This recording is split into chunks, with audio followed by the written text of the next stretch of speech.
महाभारत के युद्ध में ये 6 महान योद्धा होते तो क्या होता। ऐसे कई योद्धा थे जो महाभारत के युद्ध या कहें कि कुरुक्षेत्र के युद्ध में भाग लेने से वंचित रह गए।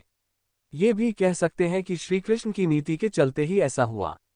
आओ जानते हैं उन महान योद्धाओं के नाम जो महान युद्ध का हिस्सा नहीं बन सकते, और यदि वे इस युद्ध में होते तो युद्ध और भी ज्यादा दिलचस्प हो जाता। पहले हैं जरासंध। जरासंध यदि महाभारत के युद्ध में होता तो युद्ध का रुख कुछ और होता, लेकिन श्रीकृष्ण को मालूम था कि महाभारत का युद्ध होना है। उसके पहले ही उन्होंने कई महान योद्धाओं में से एक जरासंध को भी मारने की युक्ति सोच ली थी। उन्होंने भीम के हाथों पहले ही अपने सबसे शक्तिशाली शत्रु को। दूसरे हैं शिशुपाल। जरासंध का खास और श्रीकृष्ण की बुआ का लड़का शिशुपाल भी बहुत ही शक्तिशाली था। श्रीकृष्ण ने प्रण किया था कि मैं शिशुपाल के 100 अपमान क्षमा करूंगा, अर्थात उसे सुधरने के 100 मौके दूंगा। शिशुपाल रुक्मणी से विवाह करना चाहता था। रुक्मणी के भाई रुक्म का वह परम मित्र था।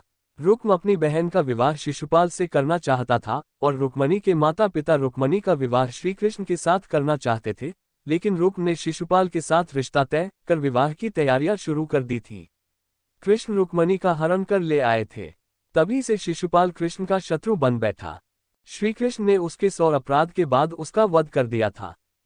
तीसरा है एकलव्य। महाभारत काल में प्रयाग, इलाहाबाद के तटवर्ती प्रदेश में सुदूर तक फैला श्रृंगवरपुर राज्य निषादराज हिरण्यधनु का था। गंगा के तट पर अवस्थित श्रृंगवरपुर उसकी सुध राजधानी थी। हिरण्यधनु के मृत्यु के बाद एकलव्य वहां का राजा बना। विष्णु पुराण और हरिवंश पुराण के अनुसार एकलव्य अपनी विस्तारवादी सोच के चलते जरासंध से जा मिला था। जरासंध की सेना की तरफ से उसने मथुरा पर आक्रमण करके एक बार यादव सेना का लगभग सफाया कर दिया था। बाद में उसका युद्ध श्रीकृष्ण से हुआ और वह मारा जाता है। चौथा है बलराम। भगवान कृष्ण के बड़े भाई बलराम ने श्रीकृष्ण को कई बार समझाया कि हमें युद्ध में शामिल नहीं होना चाहिए, क्योंकि दुर्योधन और अर्जुन दोनों ही हमारे मित्र हैं। ऐसे धर्मसंकट के समय दोनों का ही पक्ष न लेना उचित होगा। बलराम जी शिविर में जाकर दुर्योधन से कहते हैं कि अब जिस तरफ कृष्ण हो उसके विपक्ष में कैसे जाऊं। भीम और दुर्योधन दोनों ने ही मुझसे गदा सीखी है। दोनों ही मेरे शिष्य हैं। दोनों पर मेरा एक जैसा स्नेह है। इन दोनों कुरुवंशियों को आपस में लड़ते देखकर मुझे अच्छा नहीं लगता, अतः मैं तीर्थयात्रा पर जा रहा हूं। पांचवा है काल्यवन। पुराणों के अनुसार जरासंध ने 18 बार मथुरा पर चढ़ाई की। 17 बार यह असफल रहा। अंतिम चढ़ाई में उसने एक विदेशी शक्तिशाली शासक काल्यवन की भी मथुरा पर आक्रमण करने के लिए प्रेरित किया। काल्यवन की सेना ने मथुरा को घेर लिया। उसने मथुरा नरेश के नाम संदेश भेजा और युद्ध के लिए 1 दिन का समय दिया। श्रीकृष्ण ने उत्तर में भेजा कि युद्ध केवल कृष्ण और काल्यवन में हो, सेना को व्यर्थ क्यों लड़ाएं। काल्यवन ने स्वीकार कर लिया।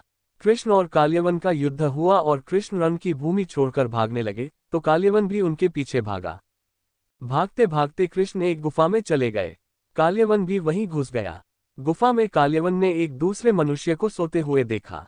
काल्यवन ने उसे कृष्ण समझकर कसकर लात मार दी और वह मनुष्य उठ पड़ा। उसने जैसे ही आंखें खोली और इधर उधर देखने लगे, तब सामने उसे काल्यवन दिखाई दिया। काल्यवन उसके देखने से तत्काल ही जलकर भस्म हो गया। काल्यवन को जो पुरुष गुफा में सोए मिले वे इक्ष्वाकु वंशी महाराजा मांधाता के पुत्र राजा मुचुकुंद थे, जो तपस्वी और प्रतापी थे। 6 है बर्बरीक। बर्बरीक दुनिया का सर्वश्रेष्ठ धनुर्धर थे। बर्बरीक के लिए 3 बाण ही काफी थे, जिसके बल पर वे कौरवों और पांडवों की पूरी सेना को समाप्त कर सकते थे। युद्ध के मैदान में भीम पौत्र बर्बरीक दोनों खेमों के मध्य बिंदु एक पीपल के वृक्ष के नीचे खड़े हो गए और यह घोषणा कर डाली कि मैं उस पक्ष की तरफ से लड़ूंगा जो हार रहा होगा। बर्बरीक की इस घोषणा से कृष्ण चिंतित हो गए। तब भगवान श्रीकृष्ण ब्राह्मण का भेष बनाकर सुबह बर्बरीक के शिविर के द्वार पर पहुंच गए और दान मांगने लगे। बर्बरीक ने कहा, मांगो ब्राह्मण, क्या चाहिए। ब्राह्मण रूपी कृष्ण ने कहा कि तुम दे न सकोगे, लेकिन बर्बरीक कृष्ण के जाल में फंस गए और कृष्ण ने उससे उसका शीश मांग लिया। बर्बरीक द्वारा अपने पितामह पांडवों की विजय हेतु स्वेच्छा के साथ शीशदान कर दिया गया।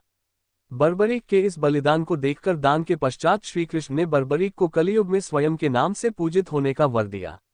आज बर्बरीक को खाटू श्याम के नाम से पूजा जाता है। जहां कृष्ण ने उसका शीश रखा था उस स्थान का नाम खाटू है।